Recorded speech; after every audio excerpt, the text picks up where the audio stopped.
नमस्कार दोस्तों, मैं डॉक्टर हेना धीर आज आपसे कोविड के विषय में गुफ्तगू करने आई हूँ।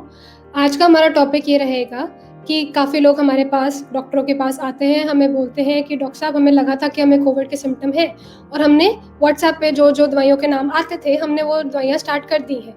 तो अब आप हमें क्या कहेंगे कि हम उस दवाई को कैसे कंटिन्यू करें और क्या करें? तो आज का हमारा टॉपिक ये है कि क्यों किसी पेशेंट को खुद को सेल्फ मेडिकेट मतलब खुद से ही दवाइयाँ क्यों नहीं लेनी चाहिए और क्यों हमेशा डॉक्टर के पास ही जाना चाहिए। अब जैसे कोविड एक नई बीमारी है, हम सबको ये पता है कि आज से पहले ये एग्ज़िस्ट नहीं कर रही थी, इस इतने इतने ग्रे फॉर्मेट में तो कभी नहीं आई है एज़ अ पैंडेमिक। तो ये न्यू बीमारी है, इसके ऊपर अलग-अलग विषयों पे इस पे शोध चल रहे हैं। सबसे पहली बात ये है कि कुछ शोध में कुछ निकल के आता है, कुछ शोध में कुछ निकल के आता है। शुरू-शुरू में ये कहा जाता था कि जो अज़िथ्रोमाइसिन है और जो डॉक्सीसाइक्लिन है, जो कि जनरली एंटी बैक्टीरियल ड्रग्स हैं, वो कहते थे कि ये ड्रग्स इफ़ेक्ट कर सकती हैं। फिर एक शोध निकला कि अच्छा, इनका इतना इफ़ेक्ट नहीं है। फिर लोग आ गए प्लाज़्मा थेरेपी पे, फिर लोग आ गए स्टेरॉइड्स पे। तो इस ऐसे-ऐसे कर के इस बीमारी के ऊपर अभी भी शोध चल रहे हैं। तो कोई भी इसका एक प्रूवन बेनिफिट ऑफ मेडिकेशन अभी तक प्रूव नहीं हुई है।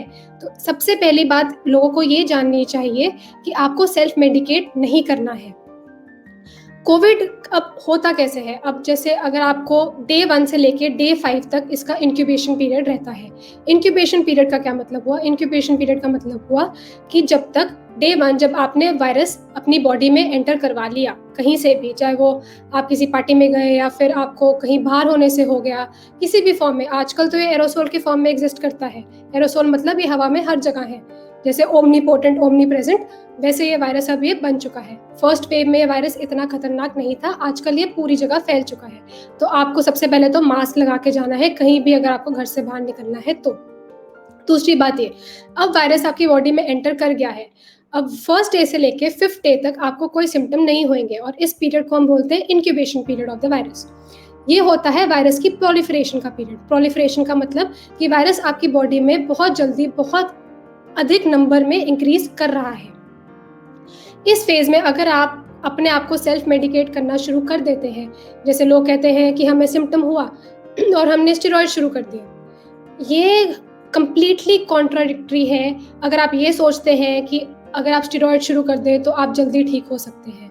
ये बिल्कुल बेबुनियाद है। ये इसलिए बेबुनियाद है क्योंकि कहीं न कहीं स्टेरॉइड अगर आप लेते हैं उन फर्स्ट 5 डेज़ में, तो आप उस वायरस की रेप्लिकेशन को और तेज़ कर रहे हैं, आप उसको कम नहीं कर रहे हैं।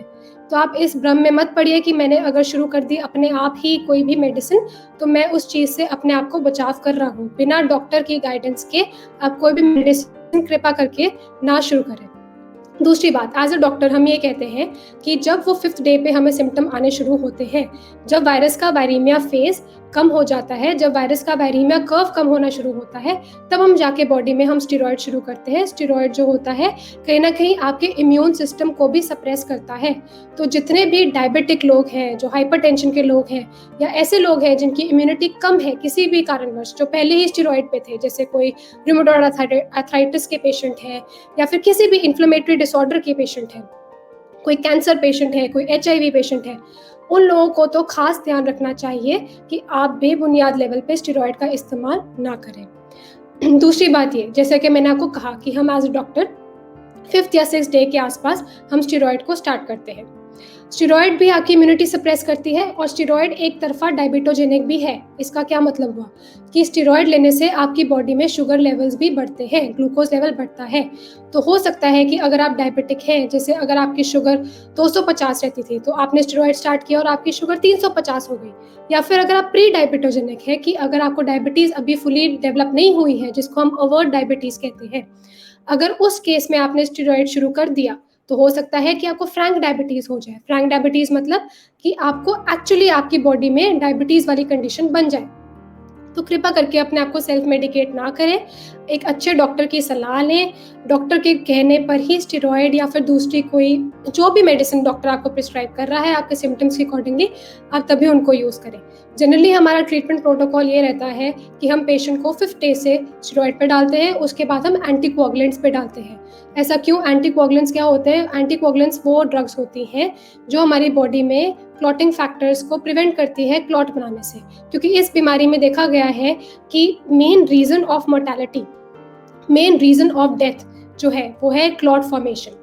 जो निमोनिया भी हो रहा है, जिसको कई बार हम टीवी में देखते हैं प्रेजेंटेशन की, एक्सरे पे निमोनिया दिख रहा है, वो बैक्टीरियल निमोनिया नहीं है, वो क्लॉट फॉर्मेशन हो रही है बॉडी के अलग अलग हिस्सों में, चाहे वो आपका हार्ट है, चाहे वो ब्रेन है, चाहे वो आपकी लंग्स है, वहाँ वेसल्स में धीरे धीरे क्लॉट फॉर्मेशन शुरू हो जाती है।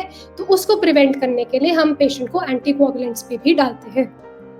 तो इसमें मेरा मैसेज यही जाता है आप सब लोगों को, ये सब बताने का मेरा मकसद यही है कि आप प्लीज़ अपने आप को सेल्फ मेडिकेट ना करें। अगर आपको कोई सिम्टम लगते हैं, आपको लक्षण लगते हैं, तो जो 3 टेस्ट हमारी गवर्नमेंट ने प्रोवाइड करे हैं, आरटी-पीसीआर, ट्रूनेट और रैपिड एंटीजन, आप वो करवाएं।